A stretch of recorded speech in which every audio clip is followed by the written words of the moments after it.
What's up YouTube, Barwood here, back again with another video, and today I'm going to be talking about Barcelona versus Napoli, the second game of the preseason little cup that they had going on. And I just wanted to say that today's game was probably the best game I've watched Barcelona play in 4 years, and I know it's preseason, but that's saying something for Barcelona. And I felt that as I was watching them, that this is the best game I've watched them since probably first half of 15-16 season. And I thought everything was going right for them, everything was looking great, besides the little issues that I'm going to talk about as the video goes on. But it gave you a great feeling as a Barca fan that there is something, there is hope that this club is going down the right path. They're making the right choices and looking good compared to what they were the past 4 years. Let me just start off by saying that I'm going to be talking about every single player that I noticed during today's game and what I've noticed over maybe the past couple of years if they've been here long enough.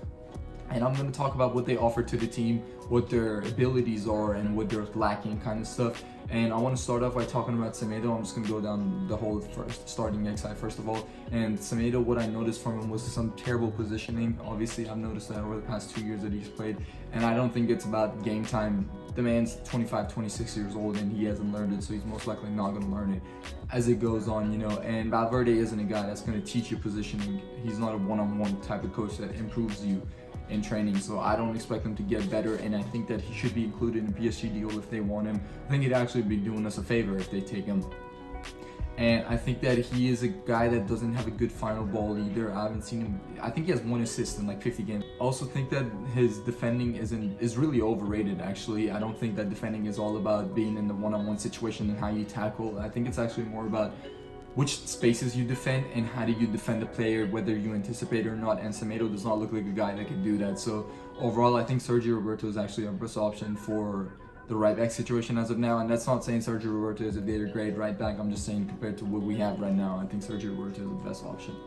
Moving on to PK, I thought PK played a great game today. I actually noticed a couple of times where he anticipated the forward and he made his move before the forward even made his. So, you know, that's just something I've noticed PK play for like 11 years, and I've noticed him do that constantly. So I'm really happy that he still seems like he is at the top of his game, and it makes it really cool, good to watch. As a defender, he's the highest level you can be, and I think that defenders should be watching him to learn some of the stuff that he does, the way he positions himself, the way he anticipates what the forward is going to do.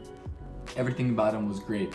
Going on to the next guy, Lenglet was obviously the defender that was paired with him, and I thought Lenglet was better than what I saw earlier in the preseason. He's still not the best of defenders. I think overall as a defender, he's pretty average, but he has some other things that he offers when he plays next to PK, such as his passing. His passing has looked really, really good, and it looks like it's improving as it goes on. He's also way more in shape than Umtiti, which Umtiti, I know he hasn't played in a long time, like constantly played, and I know that he has health issues that's going on, but if he's not gonna have surgery, there's nothing we can do about that, and Lenglet seems like the option that should be matched up with PK. Jordi Alba looked the same usual. He looks like a limited left back when he's playing next to the left winger. He needs to have a lot of space in front of him in order to kind of like get better and look better as the game goes on. But when there's a left back, he doesn't know how to position himself with when there's a left winger, he doesn't know how to position himself with them. He doesn't know exactly how to link up with them as well. So it's kind of like confusing, and I think that when his offensive game is suffering, his defense suffers too, because he doesn't get going. He's kind of like a momentum player as it goes on, and I think that we are gonna have to keep him. Obviously, we don't have any other options for a left back. Firpo, I haven't watched much of him, so I couldn't tell you, but I think that he should be starting, but he's still not the Barcelona level left back. Frenkie de Jong, the guy was the best player on the pitch today. I'm very, very impressed from what I've seen, and he started as a 6 today, which is not my favorite position. I think that playing him at the base limits him compared to what he could do as an interior, and that's the thing, that we don't have many CMs that can receive between the lines, and Frenkie is a guy that can receive between the line. He also has a very huge burst that helps him in the middle of the pitch. That could be very useful, and I think that he has an eye for goal. He is a guy that will give you end product, maybe like 10 goals and assists a season. You know, that's a little something that can be added on if we do play him as an interior, which I would really like to see. You know, pairing him with Busquets at base, and then him playing in front of him would really be great to watch. But overall, he's just been super impressive, best player on the pitch, and he's most likely going to be the second most important Barca player going into the season. A couple of things I also noticed was there was one moment where Suarez kind of gave a bad pass that put Frenkie under pressure, and I think Napoli hit us with a counter, and Frenkie talked back to him. He was telling him that it was a bad pass, and I think that's great to have. He's like a midfield general, kind of like Xavi. He's very demanding of his players, and that's captain material player, which is very important for this Barca squad. As you bring in fresh blood, you need those kind of players. There was also another thing I noticed, and I've been noticing from the days that he's played as Ajax, is he tries to speed the game up. Considering what we're used to, it's very important because we've played at such a slow pace these past 3 seasons, and it was kind of like disgusting to watch them. There are moments in football game where you need to speed the game up because the other team won't catch up with you, and it helps you generate chances at a very better pace. And Frenkie does that at the perfect time. His decision making is perfect. He speeds the game up. He knows where to make the right pass, the right decision, and everything about him is great. Sergio Roberto as a midfielder is a complete failure. He was non-existent besides the little pressing that he does, and that's obviously due to his physical ability. He has a very good engine that he has with him going on, and you could use that as a right back. As I said, I would really prefer him as right back. He doesn't offer you anything as an interior, and it's just useless. Griezmann warmed up into the game as it went on, and I thought that it was very cool to see him start from left wing in the first half and then coming in even more, because I think he should be used in that central spot. And in one of my last videos, I said that they should do a front three with Griezmann and Suarez and Messi up front, obviously. And I think that it would work because those three are very dynamic of how it goes.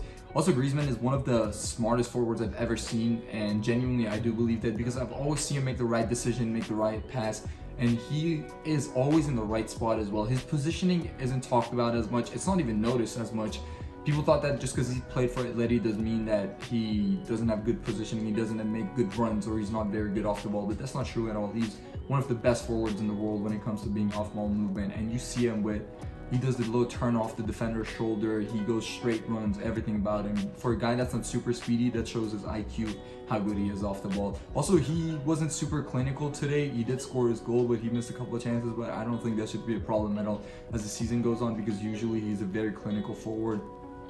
Him and Suarez had a little link up going on that was beautiful to watch, and that's great to see because Griezmann does help Suarez's kind of like workload. Suarez, whenever he was playing last season, he had to drop deep a lot, and then he had to occupy the CBs, and then he had to score the goals, and everything, honestly, you ask from a forward. He does it, but he didn't do it at a high level because he is obviously not in his prime. He's 33, so he's not exactly in his prime. But with Griezmann, you can help him take off that workload, and hopefully we see a more efficient Suarez. Also with Suarez, his shot looked better. His link up with Griezmann looked great. They look like they're very happy playing with each other, so that's just great to hear considering what some of the newspapers were saying and some of the fans were trying to make it look like they have beef with each other. That's not true at all. Hopefully a dynamic duo coming in together. Ousmane Dembele is a very weird case. Dembele was actually one of my favorite players coming into the season when we first copped him, and I thought that he is a very special player, and I still do think that he is a very special player. There's a couple of things with him that I haven't seen improve on. One of them being his pass. His passing is very, very bad, and I mean very bad by the fact that it's not even about the weight of the ball or anything, he just doesn't hit the target at all. Even if it's close to him or if it's far from him, it doesn't make sense to me. And I think that, I don't know exactly what it is about them. I used to have this thought where it's like he's not as two-footed as he is. He thinks that's why his left foot passes are never on target. But I don't know if it's that. I don't know if it's just because like his weight of ball isn't good. His touch and feel for the ball isn't like the way he thinks he is. So I don't know, but all I know is that he hasn't improved on it, and that's a big worry. But he is a guy that's always generating danger with his speed and pace, and whenever his dribbling looks the best whenever he's at pace. And that's a very good thing to have in the Barcelona squad, because we are not a very fast team, but Dembele does generate chances, generate danger. His final shot didn't look as good till he scored that goal, which I'm really happy about. Overall, I was honestly satisfied with him, but there were issues in the game that I noticed. This is a major thing that I want to talk about. I think it's one of the biggest issues, if not the biggest issue of Barcelona. I think Ivan Rakitic has been one of the worst signings we've ever made, and I truly do believe that considering how much game time he's gotten past his prime, past the good amount of game time he gave us. He was good for 1.5 season, 14-15 and first half of 15-16. After that, he's been an absolute liability, and it shows from what you saw today. And I don't care what people think of him, and because I know what I know from when it comes to Rakitic. I know that him being a workhorse is very overrated. He doesn't have the legs for it. He doesn't have the tackling technique for it. He doesn't have the positioning as a defender for it. He doesn't offer you anything offensively in the game, maybe a couple long shots. He slows the game down. He doesn't have a final ball. He can't link up with a player. and a lot of more other things that don't come into my mind right now, but he's an absolute hindrance. He's an absolute liability that I honestly, I'd be very, very happy if they got rid of him somehow. I don't care what club he goes to. Hopefully PSG take him and Coutinho and Semedo in a deal. That would be absolute heaven for Barca fans. But overall, I think that he should be sold and he should not touch the pitch at all. He should be the last choice in midfield. As far as it goes, I have Frenkie, Bussy, Elena, Pug, Arthur, Vidal, all of them over him, and I think that he's very useless when it comes to what Barcelona needs on the pitch. Another thing that I've noticed is the fact that Elena's positioning really helps us with having an 8 on the pitch. Throughout the last season, I like Arthur as a prospect. I like what I was seeing when he first started playing, but I expected more improvement from him, even though he did improve as the season went on. But I expected his off-the-ball movement to be better. I expected him to be kind of like a better 8. He was looking like a DM as he was playing. He was always occupying Busquets' spaces, and that's why Busquets suffered greatly last season. With him and Rakitic next to him, you're playing a triple pivot, and that's just not good for a DM because he has no passing options forward and anything like that. And I think that Arthur should start the season next to Frenkie this upcoming season. I think it's too early to, let's say, bench him and then give another guy an option, because he deserves after the performances that he had last season. But he needs instant improvement as an interior. You need to be able to receive the ball between the lines. You need to be able to have good one-touch passing, which I do not think Arthur has. And he doesn't have a burst disease. He seems kind of overweight as well. So there's a lot of improvement that needs to be made. But if he doesn't make it, let's say by October, I would give that spot to Elena and just let him prosper, because Elena isn't, I don't think he's the most talented of players. I don't think he's a Puig level talent, but I think that he does the basics right. He can always receive between the lines. He has a very good one-touch play, and he knows how to progress the ball. He also knows when to make the right pass. This is a thing about Arthur that I noticed last season. As the season went on and he got more confident, which was good to see, he seemed to be forcing his forward passes and not making the right pass to the right option. So that wasn't exactly the most ideal situation, but with Elena, I feel like I have more confidence in him as our 8, as our interior, as he can do a lot of things better than Arthur can. And with Puig, I think that he's a natural 8. Everything about him is perfect. He plays the game right. Just everything about him is legit perfect. But I do think that Elena should be at him in order because of the fact that Elena's been with the club longer and he fully deserves that chance. And he hasn't disappointed. Elena hasn't disappointed every time he's played. So I would give Elena that chance, and if it doesn't fully work out for him, I'd still keep Elena in the squad and then give Puig his chance. But I do not think there's probably like a 5% chance of Puig like failing in that position, because everything about his game is right. And the thing is that for a guy his size, his defensive positioning is amazing. His defensive work rate is amazing. He's always pressing at the right time and doing everything right. Offensively, you guys already know how good he is, so I'm really hopeful about him.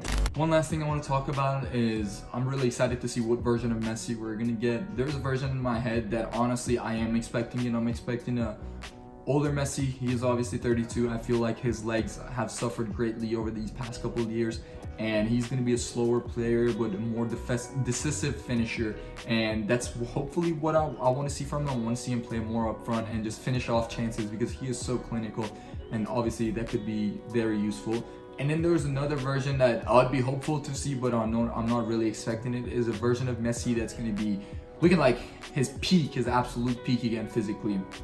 A guy that's playing at a very fast pace, always linking up, dribbling at a very high rate, and that's because of what I saw today from our midfield. If the game is speeding up, I wonder if Messi's going to slow it down or he's going to match the pace with it. I know he is going to exactly like match the pace with it when it comes to Champions League, but this is La Liga that I'm thinking about. What am I going to see weekly from Messi in La Liga? Am I going to see a slower guy because he wants to conserve energy for CL, or am I going to see a guy that's having so much fun on the pitch, he's going to speed the game up, he's just going to have fun with the rest of the players? Anyways, that's all I have for today, and thank you guys for watching. Let me know if you guys have any ideas for my next couple videos that I need to do, or if you guys think I should be better in any aspect of my way of recording videos. So again, thank you. Until next time. Peace.